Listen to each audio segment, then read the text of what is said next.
I a la segona part del programa, tot seguit, també recomanant-vos productes per a aquestes festes, un bon vi, un bon cava, tot seguit, dediquem uns minutets a parlar del vet i noia. Si bé els orígens del conreu de les vinyes a Can Vendrell es troben a l'edat mitjana, no és fins al 1903 que la família Albet s'assenta a la finca. Joan Albet i Rovirosa va arribar a Can Vendrell per encarregar-se de la replantació de la finca a l'època postfiloxèrica. Després de les feines de replantació va quedar-se com a encarregat de les 210 hectàrees de la finca, de les quals 90 estaven dedicades al conreu de la vinya. És la generació actual, però, la que introdueix el conreu ecològic en les vinyes.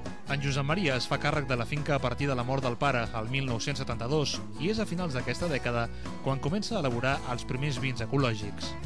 Amb l'èxit d'aquest primer vi ecològic, elaborat exclusivament per al mercat danès, s'anava incrementant la proporció de la finca dedicada al conreu ecològic.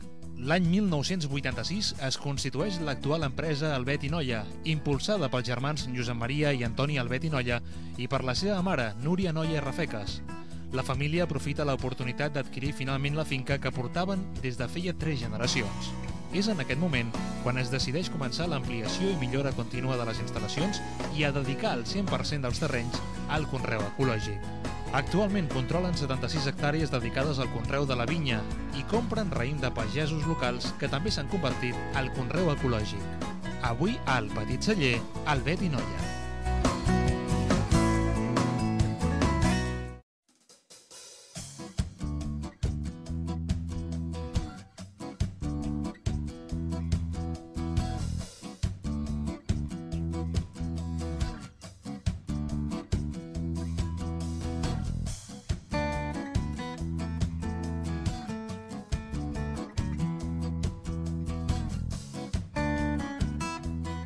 Doncs amb en Josep Maria Albet, que és un dels propietaris, és també, juntament amb el seu germà, és qui porta la direcció tècnica.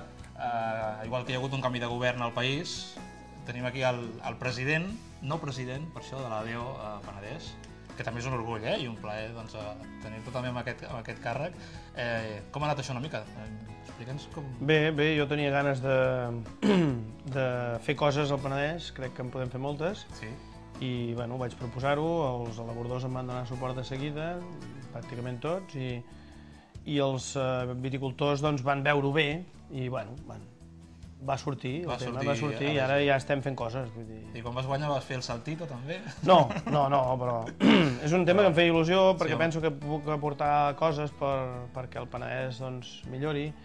I en aquest sentit m'hi vaig presentar, llavors espero que em deixin fer coses, si no també plegaré, si no em deixen fer coses plegaré, vull dir que no... Hi ha un objectiu del que parlarem tot seguit també una miqueta.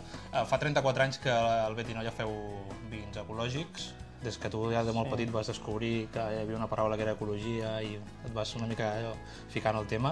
Un tant per cent molt alt de la producció que es fa al Penedès és ecològica, però encara falta una mica, no? Sí, bueno, tenim 2.500 hectàrees, de 3.000 que n'hi ha al Penedès, i tenim 53 cellers, però a més el creixement és molt ràpid i sense fer res jo crec que en 10 anys arribaríem a fer el 100% ecològic. Jo vull intentar impulsar-ho per anar-hi molt més ràpid, però penso que estem en un punt, la gent està veient que això està bé, que es pot fer perfectament, que és un valor afegit i per tant estem lluitant per aquest tema, vaja. A vegades donem per suposat que ho sabem tot o que la gent ho sap tot. Potser hi ha algú que ens està veient i està demanant-se què vol dir que un vi sigui ecològic? Digue'ns-ho breument. Breument és que no utilitzem cap producte químic sintètic ni en el conreu de la vinya ni en el celler.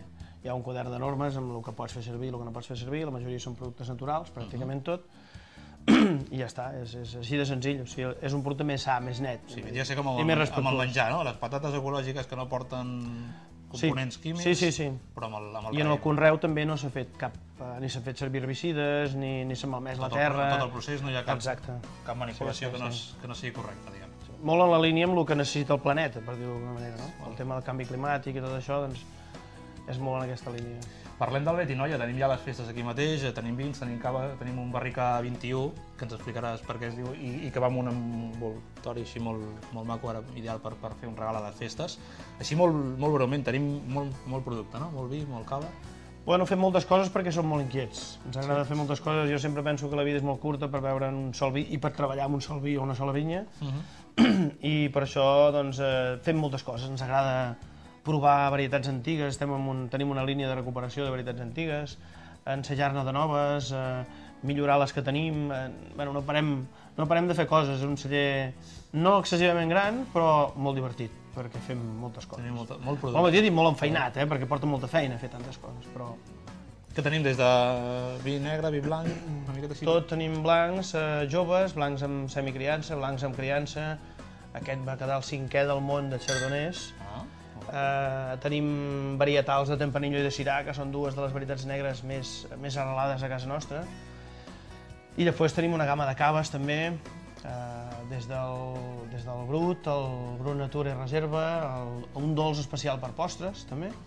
Només per postres, és un cava que jo el recomano només per postres. I fer-ne una copa, no una ampolla. És dolç? És molt dolç. Combina molt bé amb torrons i així, no? Que a vegades te la jugues. Però no és pel menjar, no és pel menjar, ja ho especifiquem, posem dolç de postres, perquè amb el dolç hi combina molt bé. I els Barrica 21. I després els Barrica 21, que va ser una idea que vam tenir al canviar de segle. Vam dir, bueno, anem a fer un cava que sigui pel segle XXI, però la idea de fer-lo només pel canvi de segle, el que passa que va tenir molt èxit, i vam decidir anar-lo fent i realment està funcionant molt bé. Des de l'any 2000. Està agradant molt. Sí, sí. Està bé. Que va amb aquesta presentació així també, que deixa anar la imatge d'ecologia, Té una ampolla especial, l'etiqueta és una estrella, que és el símbol del cava, no l'ha utilitzat mai ningú i nosaltres aquí ens anava molt bé. L'estrella de 4 puntes és el símbol de tots els caves. Tots els taps de cava porten una estrella de 4 puntes. Sí que és veritat. I la nostra etiqueta és l'única que porta l'estrella de 4 puntes. Pensava que estava inspirat en alguna de Hollywood o alguna cosa així, no? Perquè a més el nom posat a dins, allò... Michael Jackson, no? És el símbol del cava, i amb aquesta ampolla, al ser tota corbada, que és com una bola de bitlla, com una bitlla, vaja, doncs, no se'ns enganxava cap etiqueta quadrada i així amb les puntes se'ns enganxava bé. Llavors vam optar per posar-lo. I hi ha dos variants. La del Brut 21, que és chardonnay parellada, un 60% de chardonnay i un 40% de parellada. Que és el que hem obert avui. Que és el que tenim aquí a la copa. I l'altre, que és el Brut Barrica 21, que és brut també, però el copatge és 50% chardonnay, 50% pinot, i el chardonnay està passat per barrica. Molt lleugerament, perquè li doni només una pinzellada de complexitat sense matar absolutament el vi, sinó al contrari, donant-li, realçant-lo més, no? I senyor president, a nivell de números, ens ho podem permetre?